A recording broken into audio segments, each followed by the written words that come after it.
नमस्कार दोस्तों, आज का हमारा टॉपिक है आत्मयोग्यता और सेवा।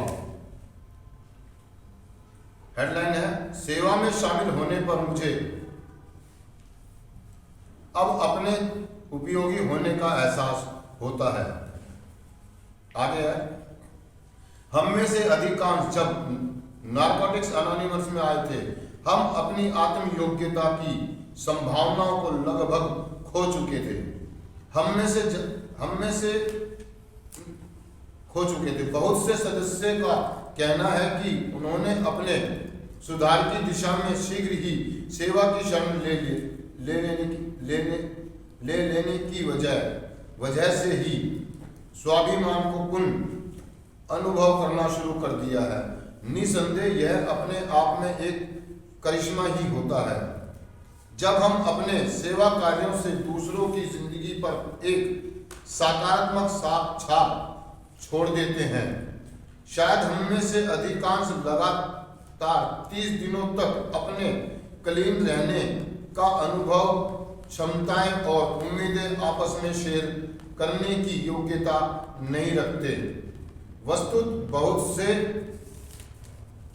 सदस्य साफ शब्दों में हम यही बताएंगे कि हम अधिक से अधिक बेहतर यही कर सकते हैं कि हम सिर्फ सुने, लेकिन पूरे 30 दिनों तक हम एनए के कक्षों में आने वाले उन तमाम एडिक्टों को कुछ ना कुछ कारगर देते ही हैं, जो 24 घंटों क्लीन रहने के लिए आत्मसंघर्ष कर रहे हैं।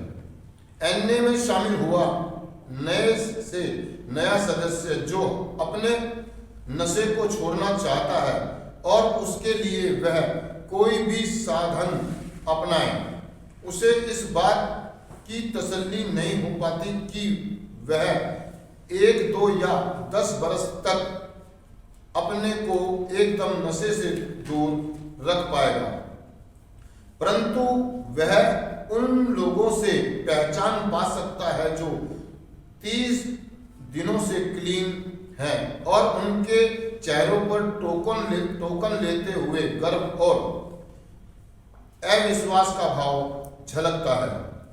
हमारा सेवा भाव एक ऐसा विलक्षण उपहार है जो कोई भी हमसे छीन नहीं सकता। हम देकर ही पाते हैं। सेवा कार्य से ही हम में से अनेक अपने को समाज के लिए पुनः उपयोगी एवं उत्पादक सदस्य बनाना शुरू कर देते हैं। सिर्फ आज के दिन मैं सेवा का अवसर पाने के प्रति कृतज्ञ रहूंगा। दोस्तों, कहने का मतलब ये है कि जो लोग नशा कर रहे होते हैं, बाहर की दुनिया में जब नशा कर रहे होते हैं, तो अपनी उपयोगिता खो बैठते हैं। मतलब अपनी क्षमताओं को, अपनी शक्तियों को नशे के चलते हुए वो खो देते हैं, पहचान नहीं पाते। उनको ऐसा लगता है कि मैं किसी काम का नहीं हूं, मेरे से कुछ नहीं हो सकता, मैं जिंदगी में ऐसे ही बेकार हूं, मैं किसी काम का नहीं हूं, मेरे जैसे व्यक्ति को नशा कर करके मर जाना चाहिए।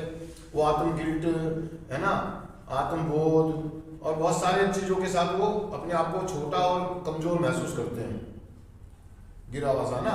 लेकिन वो कह रहा है कि जब हम फेलोशिप में आते हैं, नारकोटिक्स में एनोनिमस में आते हैं या किसी रिहैब में आते हैं, तो हमें धीरे धीरे अपनी उपयोगिताओं के बारे में पता लगना शुरू होता है और उसको अपनी उपयोगिताओं को पहचानने के लिए, उसको बढ़ाने के लिए सबसे बेस्ट जो सिद्धांत और जो उसूल है दोस्तों, हमें बताया गया सेवा कार्य। जब हम सेवा कार्यों में शामिल होते हैं, भाग लेते हैं, तो हमें अपनी उपयोगिताओं का सही से पहचान होती है। हमें सही पता लगता है कि मैं ये काम कर सकता हूँ। जैसे बहुत सारी सेवा करना, सजावट करना, शॉपिंग करना, है ना, बहुत सारे काम होते हैं ना। जैसे करना होते किसी चीज के लिए हमें सेवा कार्य में लग गया, कोई फंक्शन या कोई प्रोग्राम हमारा सभा में या घर पर बाहर कहीं होने जा रहा है, तो उसके लिए हम सामान खरीदने जाते हैं। तो हमें पता लगता है कि हाँ, मैं सामान खरीद सकता हूँ, मैं बहुत सारी जिम्मेदारियां निभा सकता हूँ, बहुत सारी चीजें कर सकता हूँ। तो धीरे धीरे हम सेवा कार्यों में शामिल होना शुरू कर देते हैं, तो हमें अपनी उपयोगिता का पता लगता है। दोस्तों, कहने का मतलब ये है कि मतलब मुझे इस बात का पता लगता है कि मैं बहुत काम की चीज। लेकिन वो कह रहा है कि यार बहुत सारे लोग जो फेलोशिप में नए मेंबर आते हैं, नए सदस्य आते हैं, वो उनको ये लगता है कि यार मेरे बस की बात कुछ नहीं है, और ये जो लोग बड़े बड़े रिकवरी वाले हैं, 5 साल 10 साल 15 साल वाले हैं, मैं तो इनके जैसे नहीं बन पाऊंगा। वो डर जाता, वो झिझकता है। लेकिन वो कह रहा है कि 30 दिन वाले जो लोग हैं या 60 दिन वाले जो लोग हैं या 90 दिन से जो मीटिंगें कर रहे हैं, जो आ रहे हैं पिछले 2 महीने 4 महीने 6 महीनों से, वो उसको बेहतर तरीके से हैंडल कर सकते हैं, वो उस सेवा कार्य में हिस्सा ले सकते हैं। वो कह रहा है जब 30 दिन का व्यक्ति कोई टोकन ले रहा होता है तो उसे बड़ा गर्व महसूस होता है, लेकिन कहीं ना कहीं उसके अंदर भी अविश्वास की स्थिति होती है। मतलब वो डरा सा होता है कि पता नहीं आगे मैं चल पाऊंगा नहीं हो पाऊंगा, मैं इसको इस व्यक्ति को संतुष्ट कर पाऊंगा नहीं कर पाऊंगा, मैं इसको सही रास्ता बता पाऊंगा या नहीं बता पाऊंगा। तो वो कह रहा है कि बस आप वापसी आते रहे, मीटिंग करते रहे, सभाओं में आते रहे, आपको चीजें सब समझ में आ जाएंगी। 12 कदम क्या है, 12 परंपराएं क्या है ना, हमारी फेलोशिप सेवा कार्य क्या है, और दूसरी चीजें क्या है, हम क्यों करते हैं, किस लिए करते हैं, हमें क्यों करना चाहिए। दोस्तों मैंने रियल में देखा बहुत सारे लोगों को, जो बहुत सारे लोग अपनी जिम्मेदारियों से भागते हैं, छोटी छोटी जिम्मेदारियों से भागते हैं, क्योंकि वो अपनी उपयोगिता जानते ही नहीं है, वो खो चुके हैं वो।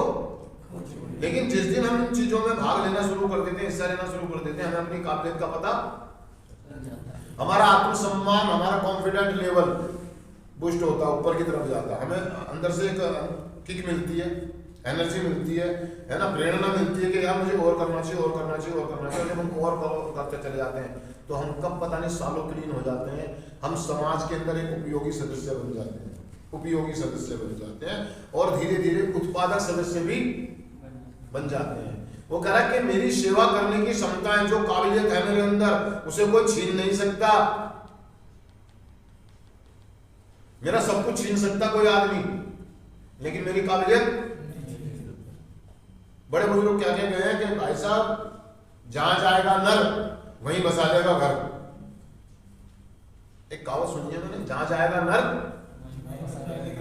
मतलब नर मतलब समझ रहे हैं, जिसको अपनी काबिलियतों पर पूरा कॉन्फिडेंट है, जो अपनी काबिलियतों को, अपने हुनर को पहचानता है, वो कहीं भी खा कमा सकता है, कहीं भी घर, कहीं भी अपनी पहचान। लेकिन नाकाबिल लोग क्या पहचान बनाएंगे अपनी।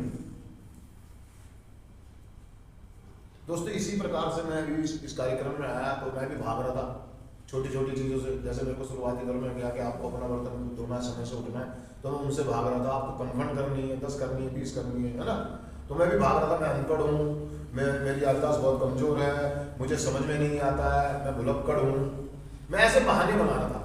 लेकिन किसी व्यक्ति ने, जो वहां पर एक मेंबर थे, जो नए मेंबर थे या जो पुराने मेंबर थे, उन्होंने मुझे कहा नहीं मोहन सिंह आप कर सकते हैं यार, कोशिश तो करें आप, कोशिश तो नहीं होगी तो कोई बात नहीं, इसमें घबराने की कोई बात नहीं। लेकिन जब मैंने किया तो उन्होंने मुझे अप्रिशिएट किया कि यार बहुत बढ़िया कर रहे हो तुम तो यार, जबकि मुझे नहीं पता था मैंने सही किया या गलत किया, मुझे नहीं मालूम, लेकिन उन्होंने मुझे अप्रिशिएट किया। पता नहीं सच्चा किया झूठा किया मुझे नहीं मालूम, लेकिन उन्होंने मुझे किया, उससे मुझे बूस्ट मिला, और मैंने उसको और बेहतर तरीके से, और बेहतर तरीके से, और बेहतर तरीके से करता चला गया दोस्तों, और चीजें अपने आप बदलती, आत्मसम्मान की अनुभूति हुई, सेल्फ कॉन्फिडेंट की अनुभूति हुई। मेरी इच्छा शक्ति जो खो चुकी थी, वो जादू भरी चीज, वो मुझे वापसी मिलनी शुरू हो गई। अब मैं बड़े बड़े टारगेट बनाने लगा, बड़े बड़े लक्ष्य बनाने लगा, बड़ी बड़ी चीजों करने के लिए अपने अंदर हिम्मत जुटा ली कि हाँ मैं कर सकता हूँ। मैं चीजों से और जिम्मेदारियों से भागना बंद कर दिया, और मैं चीजों को बढ़ चढ़ के हिस्सा लेने लगा। बढ़ चढ़ के बाद रियाम में कोई प्रोग्राम है, कोई फंक्शन है, कोई कुछ भी एक्सरसाइज है, सामाजिक स्तर में भी चीजें चालू कर दी, कोई भी सेवा कार्य है, कोई जन्मदिन है, कोई सेलिब्रेशन है, कोई प्रोग्राम है, कोई समाज सेवा का कार्य है, हिस्सा लेने वाले।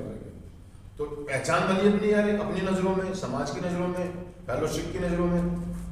अपनी पहचान बनाने के लिए मेरे को उपयोगी बनना ही पड़ेगा, अपनी जिम्मेदारी को समझना पड़ेगा। तो कहने का मतलब दोस्तों कि आत्म उपयोगिता को पहचानना, मतलब अपने आप को पहचानना, और उसको अपने आप को, अपनी क्षमताओं को, अपनी काबिलियत को पहचानने के लिए एक सिद्धांत है दोस्तों, सेवा करें।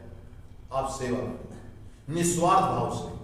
लेकिन मैं यहां देखता हूं दोस्तों, रियल में लोग स्वार्थ के साथ सेवा करते हैं। निस्वार्थ सेवा, लोग उसके पीछे भागते हैं जो उनको कुछ दे सकता है। जैसे कि आप तो जानते हैं, बीड़ी सबसे टॉप पे रहती है आपकी, चाय, छूट, नेगेटिव सपोर्ट। आप नेगेटिव सपोर्ट, नेगेटिव कांटेक्ट बनाते हैं उन लोगों के साथ जो आप जैसी मेंटलिटी की है। एक आने वाले नए मेंबर के बारे में आप, उसने चाय पी है नहीं पी है, उसको ब्रेक मिला है नहीं मिला है, उसको दवाई मिली है नहीं मिली, इससे आपका कोई लेना देना। मेरे खाने खर्चे पूरे हो जाए, मेरे को लगता है दोस्तों इस मेंटलिटी के लोग, इस तरह के लोग कभी भी रिकवरी नहीं कर पाते। वो अपना आत्मसम्मान कभी भी नहीं कमा पाएंगे, सेल्फ रिस्पेक्ट, वो अपनी नजरों में अपने आप को छोटा ही महसूस करते रहेंगे पूरी जिंदगी। लेकिन जो सेवा कार्य करते हैं वो स्वाभिमान के साथ, आत्मसम्मान के साथ जीते हैं, नजरें मिला के जीते हैं, सर उठा के। तो दोस्तों मैं कह सकता हूं, बहुत सारे लोग इस बात को कहते हैं कि इस कार्यक्रम ने मुझे सर उठा के जीना सिखा दिया है, अपनी जिम्मेदारियों का निभाना। तो दोस्तों चिंतन पढ़ता हूं एक बार, सिर्फ आज के दिन मैं सेवा का अवसर पाने के प्रति कृतज्ञ रहूंगा। थैंक यू दोस्तों, शुक्रिया।